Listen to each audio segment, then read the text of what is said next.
One of them wanted to be the security guy. He claimed he was a security guy.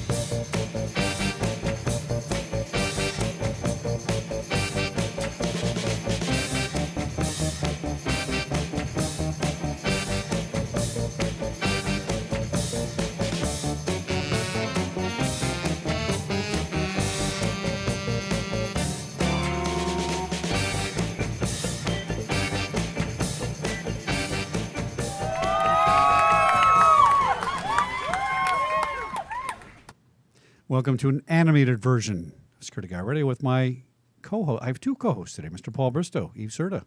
Yes. Back in the studio. Good for you. Yeah. I'm wearing my test guard shirt and tie. Now, can we get a shot of Paul there with his tie? Right. That just is a so test job. British. No, it's like out of the box. See, that hurts my eyes. you got to dress out of the box so people notice you. I'm serious. This is a very British thing. He's all right? starting a new trend. This is okay. Yeah. This No, can it's happen. not. It's fashion. not It's okay. called fashion. He can do it. He's British. Fashion. I'm going to go over budget and buy one of these Security Guy Radio shirts because I can't look at that. It Well, hurts as long my as eyes it's when I got look at it. cufflinks. I'll give you Yeah, cufflinks. get me cufflinks. I'll get you Okay. gold-plated Right. cufflinks as long as Yeah. you don't wear stripes and horizontals in the same show. Oh, and then with the background for you, being must look really, really bad. Well, they're both stripes. They're just going different ways. All right. Oh, did I tell you? What? Oh, wait a minute. You didn't see my Facebook thing about. I was at my son's graduation this week. No, I was watching it. I Getting- was watching it on Facebook. Yeah, getting a degree in math, right? So, That's Mr. awesome. Drivers, you don't know this. So he goes up on the stage, and we're filming it. And before we went up there, the professor had pronounced all these very difficult names. You know, Bing Jong Peng Jerlu and Ninjin and all these foreign names. He's pronouncing them perfectly. He gets to Max Harold, and he says, Maximilian Haruld. I've never had my Well, that name- was probably the way it was said in the day. Haruld. I think that's what he was thinking. Maximilian. I think that's a very creative way to some say your last ancient name. He didn't catch it. He didn't care, but it was just kind of funny. I've never since Howard Hubbard. We have all kinds of names, but Haruld. Mm-hmm. So welcome, Chuck Haruld, to Security Guy Radio. We're going to go with that from now on. It's easier to say. Cybergal, what's going on? How you been? Hi, well, thank you for having me on tonight again, as usual. Well, we all know Barbie and the creator, Mattel, the largest toy maker, and everybody knows. Sure. Well, right now, Mattel is battling China because, yes, even Barbie gets hacked. Mattel, unfortunately, was a victim of a huge phishing scam that resulted in a $3 million wire transfer to a small little town in China. What? What? Nice. Our friend Brian used to be head of security there. I guess he should be back Oh, there. yeah. So Mattel has a huge interest in China because they do a lot of their manufacturing yeah. of their Barbie dolls and toys. Well, they recently underwent major executive changes, specifically speaking, a turnover in the CEO seat. So a month into filling the new position of CEO, their finance director wanted to ensure and impress the CEO with staying on top of financial obligations and payments with vendors. And so this suspicious email came in one day requesting for a remittance of $3 million to a new Chinese vendor. Were they And- selling toner cartridges? Toner cartridges? That's the No. old scam. No, I'm serious. Remember, Paul? We used to get a fax back in the day. It said, "Hey, your toner God, that's cartridge bill going is back. due." Yeah. And yeah. we had people at our guard company, 3 different divisions around the country, send in checks for $2,500. And they called me up and said, "Did you get one of these?" I said, "Yeah, it's a scam. It's out of North Hollywood. What are How you doing?" do you remember that? That must be 25 years ago. Still trapped, dude. God. Yeah, well, I'm only half kidding, but explain how I understand the phishing attack, but explain to my nieces and nephews how somebody could be so, what's a good word, stupid to do that? You know, I mean, if it's wouldn't even $300, say stupid. It wouldn't even say stupid because when you're dealing with certain executives, they have certain levels of, let's call it, allowances that they have permission to sign for. And this finance director obviously was in the millions, and so she had authorization to go ahead and remit that type of payment. The challenge is that the email came posing from her CEO, and so she didn't think twice about just obliging and making the payment. And when she confirmed with the new CEO that she had completed his request as requested, the CEO is, "What are you talking about? I didn't order a $3 million payment to China." Now, why did this that's fall? pretty clever, isn't it? It is clever. Yeah. Well, remember when they hacked the News Corps site back in '99? Yeah. and they copied the News Corps site. And every time you sent an email, you thinking it was going Yeah, to that's Mr. right. Murdoch. That's right. It actually went Yeah, to it is China. interesting. Now, Yeah. Charisse, why wasn't this something caught under Sarbanes-Oxley? Because don't you have to have two signatures for these kind of things? It depends what level. I mean, CEOs, finance directors usually have the supreme authority to do certain allocated amounts of remittance. And so in this case, there was no, let's say, due diligence perhaps, or authorization of confirmation. And that can be typical at the executive level, because who else are they going to go up one, especially if they have the final authority to remit payments of that amount. But what I'd like to note here is we actually have a happy ending. Typically, when these types of Phrasing. phishing scams happen, you don't get your money back. Well, because Mattel has such a large presence in China, they sent their anti-fraud executive to the actual bank for which processed the money, which is a small town in China called, and let me just make sure I try not to butcher the name, Wenzhou, which is predominantly known as a criminal hub for stolen funds. Well, since they had boots on the ground, so to speak, in China, and they had strong relationships with the FBI and the Chinese government, they were able to confirm the transfer took place at that particular bank and actually get a warrant from the FBI to actually have funds paid back. So this is actually a case where you see a phishing scam go awry and they actually get their money back. Well, let me translate that for our listeners down to basic terms. What happened was the Red Army came in and pointed a gun at the bank manager's head. No, I'm not kidding. That's exactly what happened, right? That's right. And said, put the money back, because that's what happens. When I was at Disney we were building Disney China. I forgot what mainland it was on, but in Red China, not Taiwan, right? And they call me up and say, these guys came in with guns and little red hats, and they took all our computers and left. What do we do? I said, you do nothing.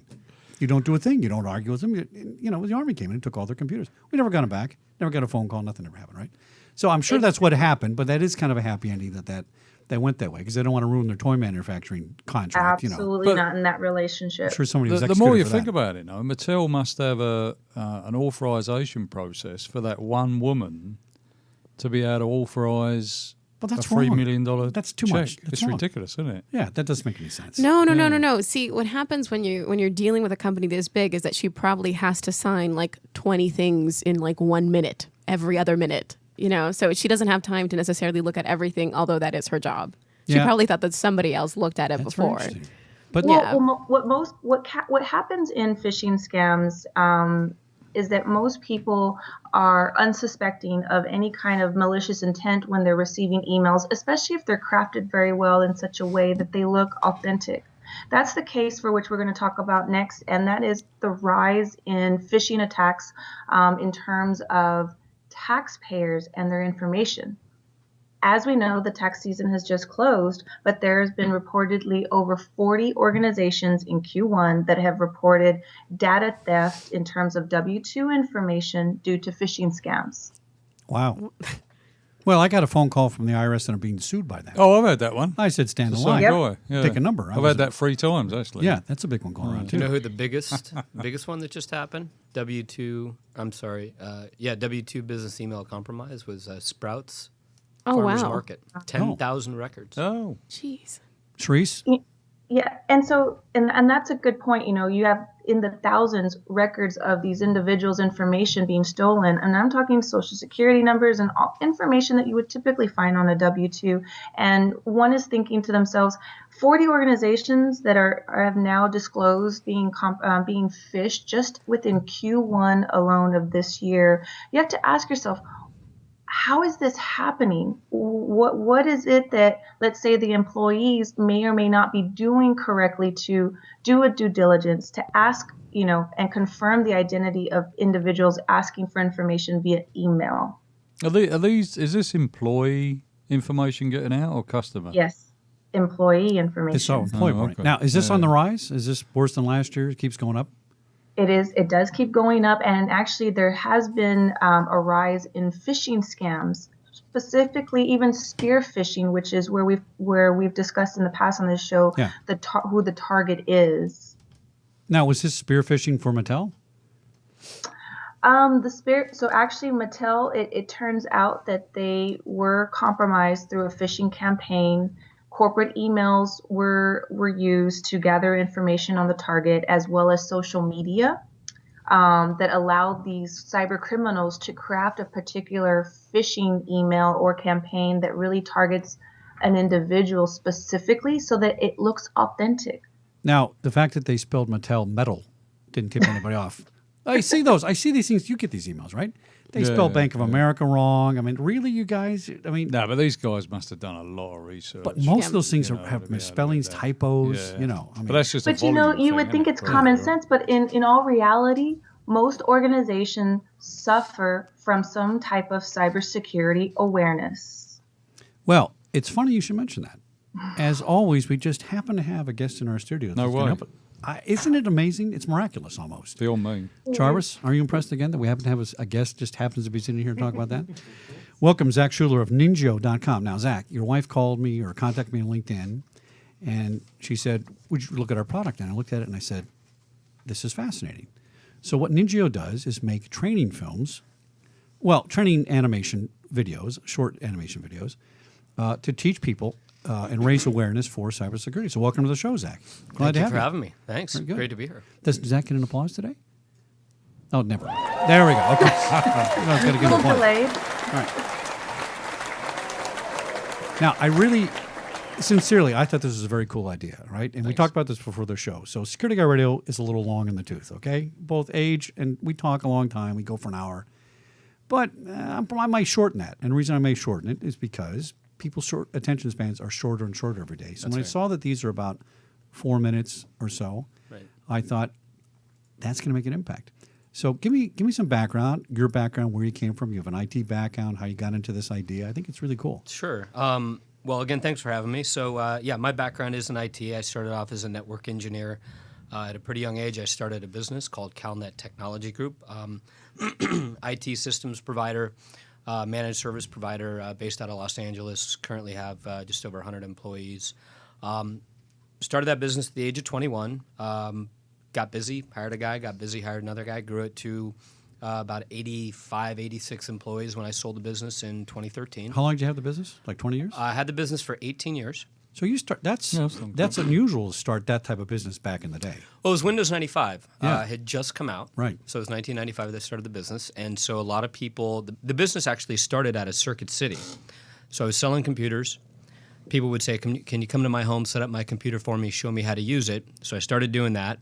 Got myself through college. Then I graduated from Cal State Northridge. And then from there, I went to a trade school to learn how to do computer networking and, started doing that. So it really started with the Windows 95 era, kind of the first home or the first PC in the home. And that's Right. when businesses are really computerizing themselves as No, well. but I bet there's people listening that wouldn't even know what Circuit City was. I think there's one sitting right here. It's possible.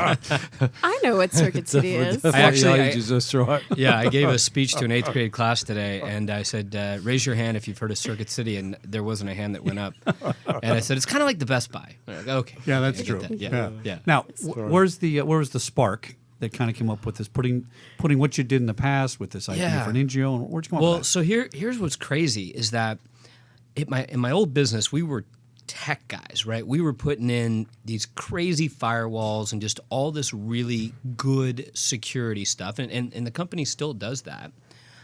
But I would walk through our security operations, our network operations center, and we would have clients that we get hacked. I would say, well, how did this happen? We spent all this money securing them. And the comment was, well, Susie clicked on something stupid, but it wasn't something stupid. It was SS. Susie clicked on stupid stuff. Yes. Right. And so I was like, it's nuts. Like, people have to understand what they're doing. And I didn't, at that point in time, say, well, let me start a training business, right? I was running a tech business. So sell the business, think I was going to retire, played golf for 2 weeks in a row, got worse every round. We talked a little bit about this. And then about a year or so ago, a light bulb went off. And I said, it would be so cool if people actually knew what they were doing and hackers weren't hacking people anymore. And that's the saying on our website is hackers don't hack systems, hackers hack people. That's what we've That- always said. You isn't know, it? that's true. It's a good point. And that's People what's are the weakest link. The people Yeah. are the weakest link, for sure. And that's what's going on today. And it's getting worse and worse and worse. And so what I did was I thought back to all of my times taking like sexual harassment training or whatever other corporate training we had to deploy throughout our organization, and how many times I would start the video and then I would hit the minimize button on the video and I'd go and do my work and I'd listen for an audio Right. cue to when they asked me a question and I'd hit next. And I was like, there's got to be a better way. So I took out a blank canvas and I said, if I wanted to learn about security as your average everyday employee, which is really important that I know, how would I want to learn about it? Well, I want it to be short, 3 to 4 minutes long. We are a Facebook and YouTube generation. We cannot consume content, much more than Right. that. Think about going through Facebook now. If the video is 5 minutes long, you're like, I'm not watching that. That's true. It's just how it is. Yeah. So it has to be short, has to be frequent. Security is one of those things that most corporations train their employees on it once a year, but the threats change once an hour. So if you think about how backwards that is. And so I'm like, okay, it's got to be current, it's got to be relevant, it's got to be on the attacks that are happening today. And so we said, let's do 3 to 4 minute long animated episodes and base them on real, actual security breaches that have actually happened to real companies. That's good. People put the connection in their brain. That's great. Correct. Yeah. And then they say, oh, not only is this interesting because I heard about this on the news, but oh, this can happen to me. This isn't science fiction. And so I had have a good friend from college. He was an RTVF major at actually maybe he wasn't. I don't remember what he was. He was maybe one of those business art major. majors. He was one of those guys. Anyways, he was a forensic sheriff for the sheriff's department, and he ended up writing for Hawaii Five-0 and CSI. The guy's name is Bill Haynes. And so I went to Bill and I said, approach Bill with this idea. This is probably July, August, somewhere around there. And Bill's like, I don't know, sounds like a good idea. You can probably sell it if anybody can. And so he's the guy that writes the content. He writes the episodes. The episodes are written by, real Hollywood writers. Then I went and he was a sheriff too. he was a sheriff, yeah. Right. A Hollywood writer that's a cop. That's great. Exactly. Yeah. And then went out and found an animator and basically took our first episode and went out to a bunch of different animators and said basically compete. I paid all of them. Yeah. A guy named Ben Reynolds just crushed it with the animation. Ben works for me today. He's amazing. And then, we're actually, as we speak, we're recording episode 7 in some voice studio in Studio City. So we have professional voice actors. We have professional music scoring. We bring it all together for this 3 to 4 minute long animated episode that focuses on one very specific attack vector, like spear phishing, and it focuses on one very specific actual security breach that's happened. Now, just happened to bring one of those tapes with us. We're going to take a look right here. Great. All right, Jarvis, let's give this a play. Now, if you're listening to this, there's narration behind this, but you can watch this on YouTube or go to NINJIO.com and look at their video there. But go ahead, Jarvis. Let's roll that video.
,6星期后就要上映了，你想要如何的回应？ And you think his answer was hack the studio who made the movie? I'm still having trouble buying it. Pretty obvious to me. A copy of our movie leaks. He gets a hold of it, and decides to shut us down the only way he knows how, with a spearphishing cyber attack. How much time is left? Whoever it was, they're smart. Made sure they gave us just enough time to not be able to do anything. Did you speak to Janine?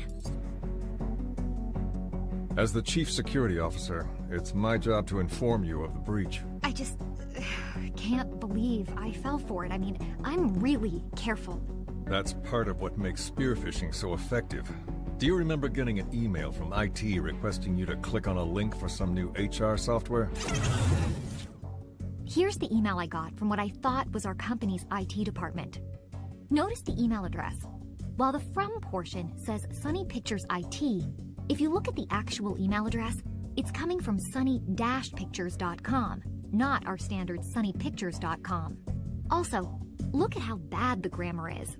Like most IT departments, ours is very careful about proofing emails for grammar. It's also unusual that it was sent at 3:45 a.m. What tricked me was the fact that this email was talking about HR software. I'm in the HR department, so it made sense that it would come to me. But what I learned from our chief security officer is that this is the very essence of a spearphishing attack. The hackers did their homework on you, perhaps on LinkedIn or some other social media site. They learned you work in our HR department, so an email mentioning HR is what they sent to you. By opening the attached Excel spreadsheet, an Adobe Flash vulnerability was executed and opened a back door for the hackers to gain access to our company's entire network. I don't know what to say other than I'm sorry. And, am I gonna lose my job over this? Did you tell her we all might lose our jobs over this? Here we go. Cross your fingers, this was just a hoax. Oh, jeez. What's going on? What are these files? They're everything. What? And who's going to have access to them? Everyone. I need to call the parent company. Tell them what's going on. What are the clues that should have tipped Janine off that this wasn't a legitimate email?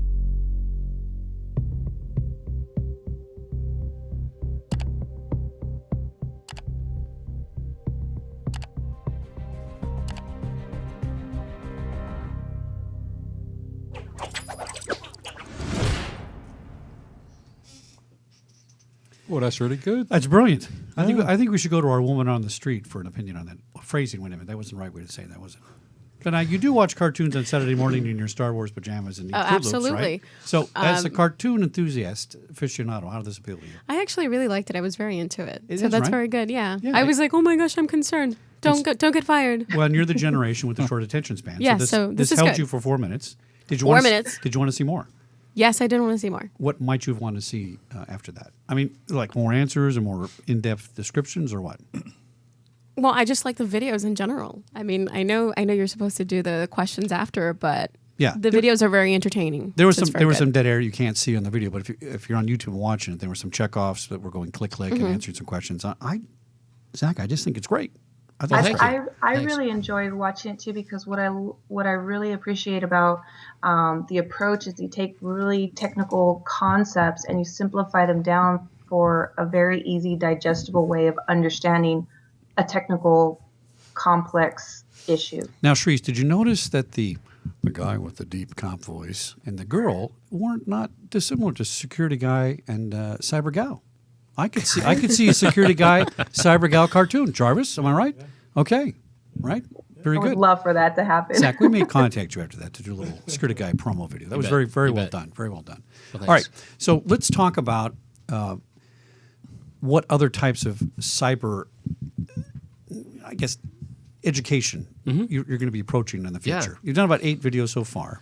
So we just voice recorded tonight, episode 7. The first video was on the Chrysler Jeep attack that was actually done by an ethical hacker, and there we teach about rogue USB security. Oh, that was for the car. Correct. The white hats are proving that they could hack a car. That's Yeah. right. Oh, That's interesting. right. Okay. Yeah, and so we use an attack vector being a rogue USB device, because what hackers will do, they'll leave a USB device sitting on the front steps of a big company. And Right. sure enough, the CEO grabbed it. Oh, I wonder what this is. plugs it in, and bam, they're owned. So we did that. We did episode 2 and 3 were on the Ashley Madison breach. That was awesome. that was an interesting one. Oh, that's a good one. Now remind me Can we about put that in one. requests? How about the Ukrainian power outage? I'd love to see that one. Ooh, Oh yeah, that happened in December. That was a good one. yeah. Yeah, tell us So- about the Yeah, Ash, but- tell us yeah, about remind Ashley me, 'cause I Madison. can't remember Paul's, that one. well, Paul's concerned. His email. Well, yeah. there is a list do we, for that. To Paul, find do your we email. do we want to talk about that's that, all right. or That's the one. do we want to talk yeah. about that No, one go with you on, on the go air? on, yeah, Are you sure? yeah. Okay. Because I've got friends. Okay. Yeah. So the Ashley Madison breach, the company that owns the site, they're based out of Canada, and every email address that was ever associated with that site became public information. It was a really hard episode for us to do, especially for Bill the writer, because every other company that we do an episode on, like Sony, you feel bad for them, right? They're breached and you feel bad for them. Ashley Madison, not so much. Well, yeah, I guess. You didn't exactly feel bad for them. That's so we true. had to create this really cool story where this Fortune 500 CEO has his identity stolen through social media. So he was engineered through social media, had his identity stolen. That was taken. They created a profile on Ashley Madison. Then they anonymously tipped off his wife. His wife found the profile on Ashley Madison.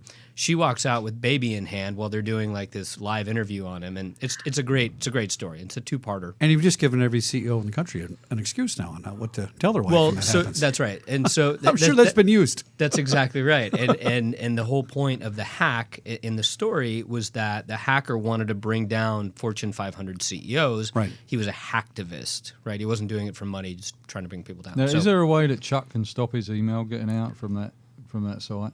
no, no, it's too late. Okay, done. okay. How about your flash drives full of porn? Do we want to start that? Really? Come on. But they're all work related. Oh, that's right. 'cause they're investigating. investigations. Investigations. I forgot. That's right. Okay. So another episode that we're finishing animation on tomorrow is the Hollywood Presbyterian Hospital ransomware attack. That was made public, I don't know, 6 weeks or so ago. And so that's what's really neat about our company is that we can take something that has just happened, write a story about it, animate it, and push it out to our customers. Give me an idea of a timeline. How if I hope it would happen. A Security Guy Radio got hacked today. Wouldn't that be great? People are actually watching our show. How fast could you get a video out? Well, I mentioned the Sprouts Farmers Market. That's Yeah. episode 7. That was recorded tonight. Voice recording was done tonight. Script writing was done a week ago. Okay. So it's a week to voice recording. Animation will be done in 2 weeks, maybe 3 weeks. A week after that, music scoring will be completely done. So you're talking about a 5-week lag time between story to, Yeah. the entire episodes Pretty getting fa- pushed makes out. it timely. It makes it timely. Yeah. Yeah, for sure. And by the time it hits the media that everybody knows about it, it's right on point. Now, tell us, for people that haven't heard about the Hollywood Presbyterian, tell us a little background on what those hacks were as you go through your videos. And Yeah. So do you want the story? Yeah, just Like- rough, yeah. Yeah. Okay. So Hollywood Presbyterian Hospital was a small hospital in Hollywood. It's right down the street from you. Yeah. Yeah. Right Yeah. here. And they had a ransomware attack, and the details of how the actual attack happened. A lot of times people don't talk about that because they don't want to show what the vector was. But essentially, they contracted ransomware across almost the entire organization. Oh. And the original reporting of the story was that the bad actors, threat actors, hackers, whatever you want to call them, wanted $3.7 million to unlock their machines so they could use them again. How did that get on their machines? So likely what happened was somebody just clicked on an email and it said, update this piece of software, and they did it, and they got access to the machine, and once they have access to that machine, they get in, and then they just, go So across again, the it's network. a physical action that starts it.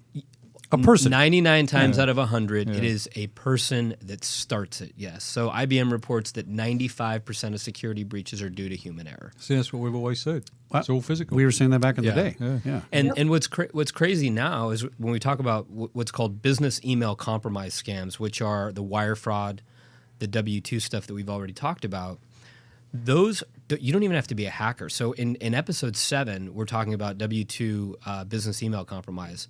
We're coining the term, and it sounds really ugly, but it's an ugly thing, scacker. And a scacker is half scam artist, half hacker. Is that your term? That's my term. Oh, I love it. It's Yep. copyrighted. Skacker. Don't steal it. He owns it. Skacker. A I'll skacker. have to write A that skacker. down. Yeah. Because you don't need to be a hacker anymore. Like all you have to do is spoof the email address of the CFO to the payroll processor and say, hey, I need these payroll records right away. The payroll company gives them to you in one PDF file. They get released. Yeah.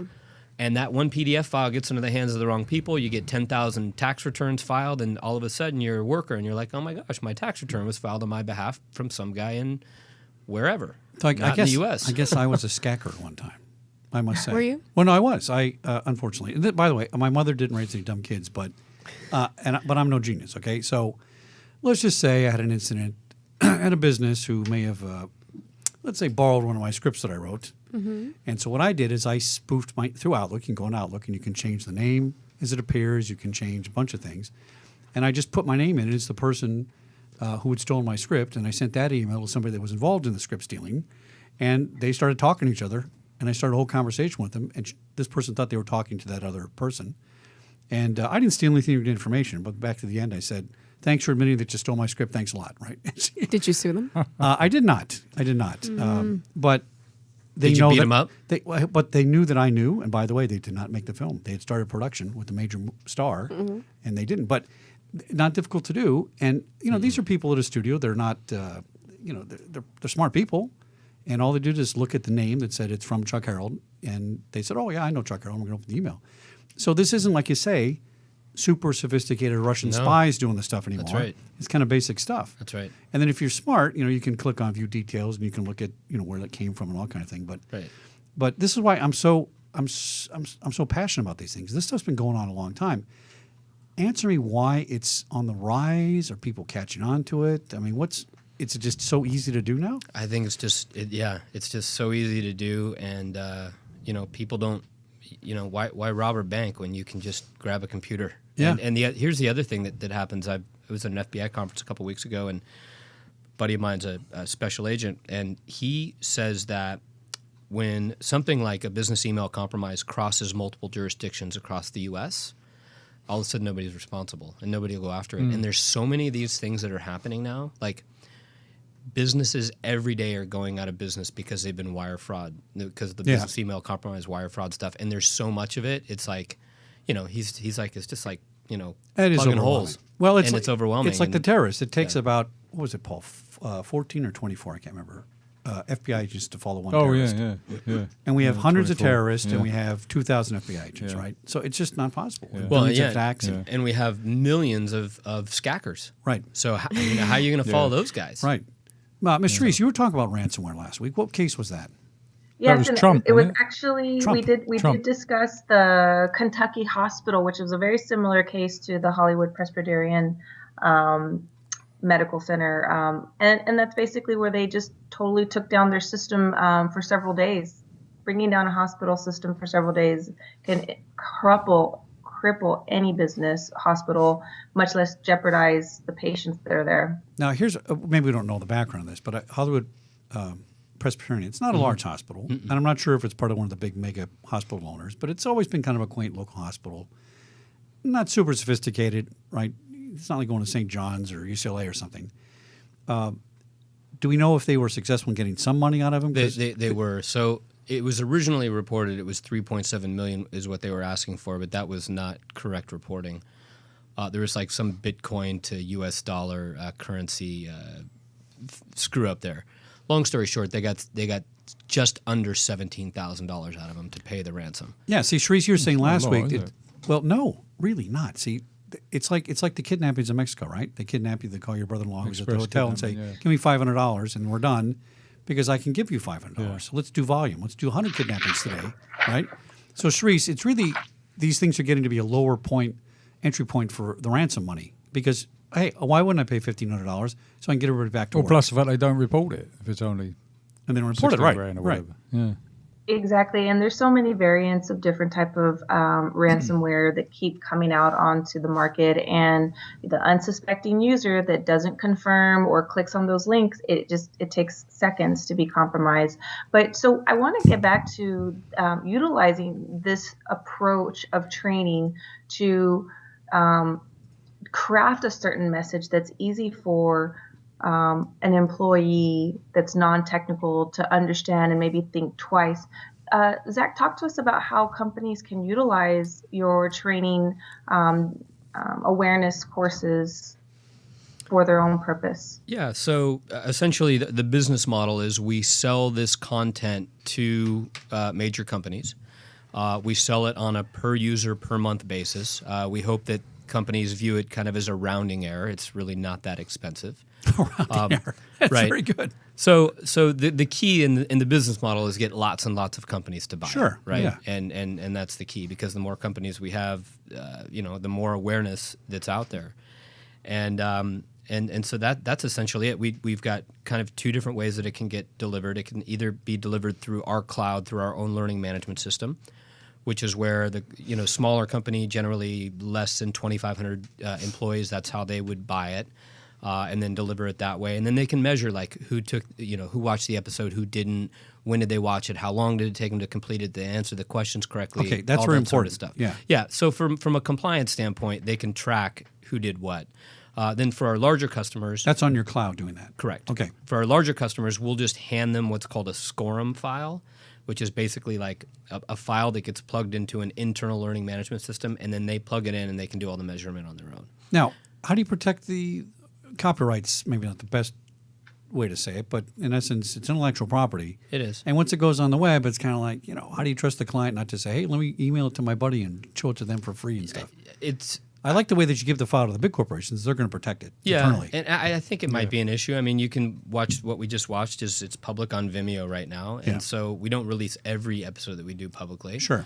But ones where we just want to get people's attention, then we do it. Could they take that and use it as training? I suppose they could. It's going to be the same problem that you have when you buy a piece of software, and that same piece of software makes its way onto 10 different computers. It's like you just hope that people are going to do the right thing. Right. And yeah, and most of the Now, time, can you do custom training development? Not necessarily, a storyline that's played out in the public eye, but let's say a corporation has a specific need or a specific scenario.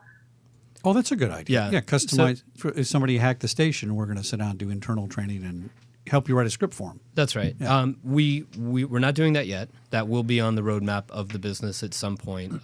It does cost, probably $15,000 an episode for us to produce one. So Okay. it's not insubstantial. And I think as the business grows, we'll actually go into different routes. We'll probably do custom content for really large organizations. The other thing is getting into verticals. So maybe doing a whole thing that just deals with medical. Yeah. Dealing with just PCI compliance. That's which a is good idea. Payment card industry. Yeah. So go down into those sorts of verticals. But right now we're just trying to do one thing and do it really, really well. And the content we make applies to so many different companies. I mean, ransomware, yes, it's big in hospitals right now, but every company's getting hit with ransomware. Now, Sharice, how do hospitals get hit with this? With all their, HIPAA regulations and being careful about this, that, and everything. It seems like they're the worst target right now. Again, typically ransomware makes its way onto whether it's a hospital computer, your home personal computer, a corporate computer, usually through the means of some kind of phishing attack. A link gets sent, they clicked on it, and installs the malicious software on the back end of the host machine. We haven't really seen too many claims of ransomware being inserted through portable media, like the description of the USB and picking it up off the street and insert. Now that does happen, but typically the ransomware that we've seen is usually coming through the means of phishing scams. Now, you both have, I'll throw this out at you, Zach. You both have technical questions, and you can answer this. Why aren't the IT guys blocking these things, checking them? I don't know. Is there some way, technically, there's a firewall thing, or is it just... Yeah, I mean, you can't... There's a whole bunch of reasons why, but there's not every piece of software has even the ability to check, and it's really hard for you to put a technical solution in place sometimes that fixes this. You got to educate the last mile. Yeah, so that's I guess it's a mixture, isn't it? Because I know most companies they're pulling out those sort of scam emails. Oh, yeah, they try. Absolutely. They try, And but Go ahead. I'm sorry. There are literally 100 million phishing emails that go out every day. Yeah. Wow. 100 million. So you made the analogy to a terrorist, right? A terrorist Sure. only has to be right once. And so if you're getting, obviously one company's not getting 100 million, but if you're getting 10,000 of these and you're filtering 99.9% of them, Yeah. great. But you know what? That means 5 get through, Yeah. or whatever the Yeah. number is, right? Yeah. So And it another only common takes a few way- that get through. So Another sad. common way that the ransomware gets onto host computers too is not also necessarily by phishing, but by, let's say, an employee going to a site, even maybe a Exactly. trusted site, and they may click on a link within that site, and that's how the ransomware, the malware gets installed. So it's going both ways. It's employees receiving phishing scams, and then the employees going out to sites that may have the malware on those sites as well. And those could very well be legitimate sites that have been Yep. hacked themselves. Oh, that's so a good hacker point. will Explain hack so a hacker will hack a legitimate website like the Wall Street Journal, Right. and there will be some piece of malware that's on that front page of that site. Wall Street Journal will probably be pretty hard to hack, but any editorial, right? And you go there, and all of a sudden it comes up with some sort of a prompt that says, "Hey, click this to view the latest blah blah blah," and you click it, and then bam, you're owned. And so first of all, be wary of any sites you go to in the beginning. But if they ever ask you to do something, if a website's literally asking you to click a button or approve something or whatever, don't do it. That's the basic rule I follow. Yeah. Even if it's Yeah. a very legitimate website, because that legitimate website could have been hacked. What about sort of iPads and that? Because more and more companies are using iPads instead of issuing laptops. I mean, is there a way, you're going on a site and you're getting all these little pop-ups, which you get on, I assume you get on iPad more than anything. Yeah, you can I mean, get. can that be introduced through an iPad? Sure. Yeah, I mean, could it manifest itself from an iPad over to a PC? That might be a hard thing to do, but yeah, iPhones get hacked, iPads get hacked. I mean, if Yeah. it's on the network, Yeah. then it's on the network. Yeah, that's what I'm thinking. Well, Yeah. but to Paul's point, I think what you're trying to say is, you know what, you locked up my iPad, good. I'm throwing that away and I'll buy another one for $500 instead of paying you $1,500. Yeah. Right? Yeah, exactly. As long as they don't get into your main PC frame with your 2 terabytes or Yeah. something. Well, if the iPad's got all your pictures on it and you haven't saved it to iCloud and you want those pictures back, then Yeah. Yeah. Yeah. And there's that. Now, what about social media? Is this vulnerable to these sort of things? I haven't seen any. Well, I take that back. I have seen quite a few things on social media that are questionable. But Yeah. Is phishing hitting social media like Twitter? it is. There's some weird I have clicks on there. I don't click anything I have a anymore. great Twitter story. I don't care how large an appendage is on some woman's Twitter. I'm not going to click on the site. So you I'm wanna- very apprehensive. Want to hear a good so there's a concept out called Twitter phishing. And so let's say you go to Chili's to have dinner and you're a Twitter user and you have a pretty bad meal. So you leave Chili's and you take to Twitter and you say, just had a horrible meal at #Chili's. Well, a hacker will look at that. They'll create a Twitter handle called @Chili's with an extra L in it so you don't recognize. They'll send you a direct message. Really sorry about your bad meal. Please take a picture of your receipt, upload it to this website, and then, oh, by the way, put your credit card number in, and we're going to refund your meal for you. Oh, that's a good one. That is so freaking clever. This is so I clever. can see a stack of people doing that. Yeah. That is amazing. Do they ask you for your security code as well? Of course. And you're going to put it in. You want your Yeah, credit. we'll do You it, want yeah. your credit back. Yeah. Well, I could You want your especially same bucks see back. people in certain demographics, certain ages, right? That, I'm an angry white guy with white hair, right? I'd be all burned up about it. God darn you, I'm going to go do Yeah, that, now right? Chili's is going to give me my money back. Exactly. This is great. Yeah. Yeah. Is that a fairly new thing? I heard about it recently, yes. And so, yeah, because you can create a Twitter account in 5 minutes. Yeah. And then it's gone. And then you Yeah. just delete it and nobody knows the difference. Well, I think that's a problem with the Twitter generation is the twits? The twits. Twitch generation. There's a lot of naivety out there, isn't there? I mean, it's just And a lot of unfortunately, the naive information people. that's put on social media is used in a sense of profiling your victim. You're That's right. profiling your Yeah. target so that That's you exactly can craft whatever kind of hack, whatever kind of phishing scam directed towards that target just based on the profiling information you get on social media. Some of the really smart guys now that are really smart security guys on social media, like even on LinkedIn, they're taking everything about them off. Facebook, they're it's first name only. There's no pictures. Yeah. It's getting and this hasn't happened in mass quantities by any stretch. But I've come across some security guys that you just can't find anything about them. You go to your company's website, people are taking executives off the front page of the website. It's like, what's the benefit versus the risk of everybody knows that that's the CEO of this small company? Well, I've thought about that a lot. I mean, I have up to like almost 13,000 people on LinkedIn, right? It's a lot of people, and I don't know, 10,000 on Facebook, and I get all kinds of questionable things, and I can't keep track of it anymore, right? So if you're General Archibald Smith and you spelled Archibald wrong and you don't capitalize General, I'm suspicious, but some of them are very good, and they're very hard to distinguish whether that's real. Yeah. And I do worry. I mean, I have to be public. I got to put things out there to people to follow, right?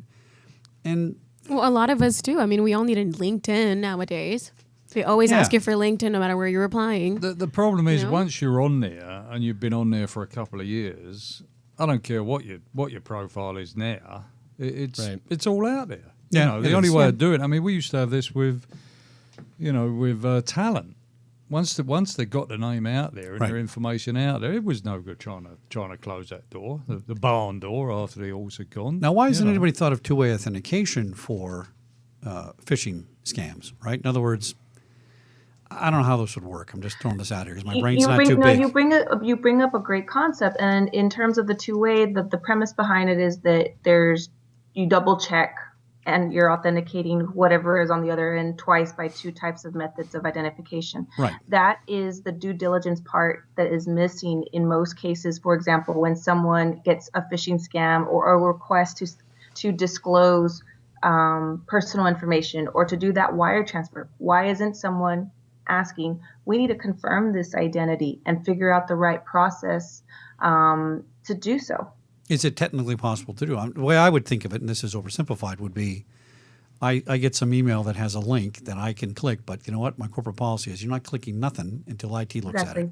And you know what? You're not going to get too many emails at work that you have to click something on. I'm thinking not too many, right? And maybe there's some way they could start with that kind of process.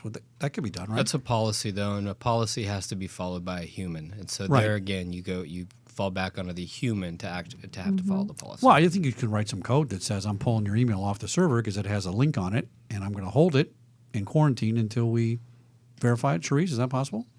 Well, see, I think most of those filters do that before it comes in. They right? do. They try and do that with technology, and most of the time it works. 99.9%. But like you of the said, time, there's a billion of them. So. It only takes one. Yeah. It only takes one. Man. So, Zach, I have a question Scary. for you. When I buy this, let's say I buy this product for my company, what exactly, what should I expect out of everybody else that is working with me? What will they have learned by the end of watching all of your videos? Well, every video just focuses on what we call one attack vector. So it's one specific kind of attack. 'Cause Now, you say vector. Do you really mean stupidity? I can say that. I'm going to say stupidity instead of vector. No, a vector is a way in. So it focuses on Stupidity is the way in. That's Okay. what I'm saying. Okay, All sure. right. So one attack stupidity. One attack stupidity. Yeah. And and we'll end up covering spear phishing more than once. Spear phishing is a huge thing, Yeah. but it'll always have a different storyline behind it. And so, once a client has been a client for a while, there's a really interesting phenomena that happens with our content. Our first episode was about USB security. We had a client who reported after 2 weeks of that episode being released that the number of suspicious emails getting sent to IT about spear phishing went up by 3 times. No. So think about that. We trained on USB security, and all of a sudden, because we launched security training, they sent 3 more times suspicious emails to IT that were phishing emails. So I think a lot of actual phishing emails. They call it. actual phishing Oh, emails interesting. that the employees would forward and All say right. this looks Yeah, yeah, suspicious. yeah. And so the reasoning it is good. That's and really good, yeah. It is. And so what we're doing is we're even though we're training on one thing, we're just raising the general awareness, right? And so people are just a little bit more suspicious. And so that's what we're going for. And that's why releasing it once a month, and then so we release it once a month. 2 weeks after that, we release this little 3-pane, what we call an anchoring cartoon that just reinforces the video that they saw 2 weeks earlier. It's just a real quick little reinforcement that they can, digest an email in 10 seconds. And we just feel like that constant, just touching with something that's security related just gets the antenna up. And so I would say a client that's on our program, even for 3 months, they're going to notice they should notice a pretty significant difference. Do you have just any in beta general. testers at the moment? What do you mean by that? Do you have anybody testing it out, before you fully like release? like a before and after? Yeah, like do you have any stats on? I mean, Are you looking for a job or something? What are you doing? No, Sounds like it. That's well, a job I'm pitch just to me. I love tech, so this is interesting to me. But no, you did mention you had somebody already and you had like 3 times the amount of emails were sent in, right? Yeah, So right. you already have somebody that's testing it out. Well, yeah, we have was a people that client. they're just it was a client. They're just kind of gaining analytics, Okay. right? So Yeah. we do have a potential customer right now who I'm not allowed to say who they are, but they have taken 200 people. They're giving 100 people our training. They're giving the other 100 people not our training, Oh. so that's a control group. That's awesome. And then they're going to launch an attack at them to see which group of the 100, of the 200, if the 100 group Yeah. does better. Is right? one group? Are they both blind? So the one group doesn't know the other one has the training. That's right. Oh, interesting. Yeah. That's a great idea. Yeah. And so I'm giving them the content free of charge for them to do this study. Yeah. Right. And they're a company that's very well established and they can do studies. Now, have you thought of putting analytics into your training somehow? Well, we have. I mean, we have some analytics. So I can tell you right now we have an 81% engagement rate, which means that when we release the episode to 100 employees, 81% of them consume it, which is pretty good. Most of our clients make the training mandatory so that Right. they have to consume it, right? What else? So if it's just kind of voluntary training, 81% is still good. If it was Yeah. voluntary, No, if you say it's mandatory, why is it 81%? well, because there's still always that people that guy. don't follow the rules. Yeah, there's always an idiot. That's right. You're supposed to take this training and you don't. Yeah, Uh-huh. and so we've got clients that are literally at 100% participation rate after 4 episodes because they made. Now you have a training little mandatory. test at the end, right? We do. Just so you know how many people take that test and pass, pass it the yeah. first time. We don't have those stats yet on who passes the first time because we basically made it mandatory that you have to pass it Yeah. in order to complete the episode and get your certificate. Yeah. Is it 100% pass rate?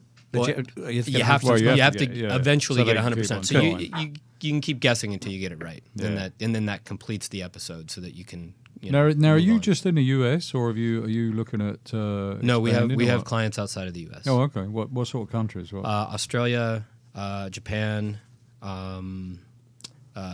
almost the Netherlands is coming up soon.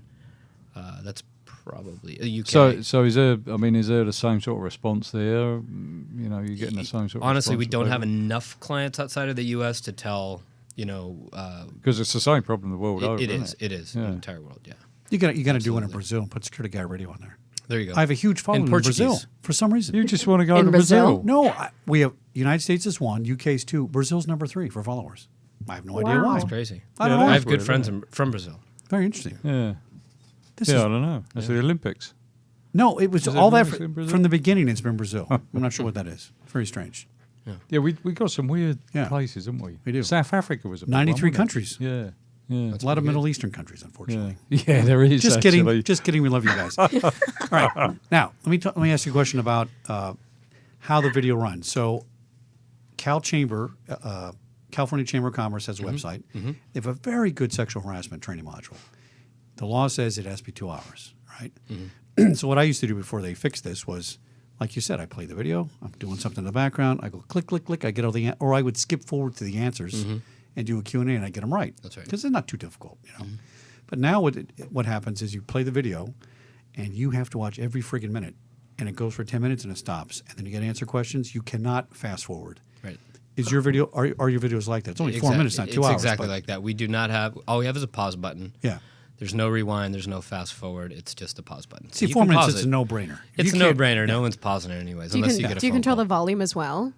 No. Okay, So actually, YouTube used to do that where you it didn't matter if you lowered. That's what I would do before the ads, but now you can't. If you lower the volume, it'll pause your ad. Oh, really? Oh my gosh, I didn't know that. Oh, that's a Oh good yeah, trick. That's I wild. know. Look at me trying to be There's sneaky. there's all these people working to try and get around technology instead of just sitting there watching it. You must spend more time trying to. Yeah, but they're not Trying getting to around the bad skirt it. technology by clicking on buttons and stuff. Is there anybody, by the way, any Yeah, that's studies? a point. That's right, right?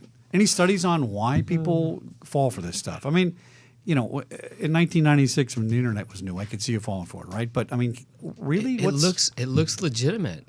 It just looks. I mean, if you get something from your boss that says, we are about to lose our relationship with this vendor if you don't wire transfer $15,000 to this bank right now, and you get that from your CFO.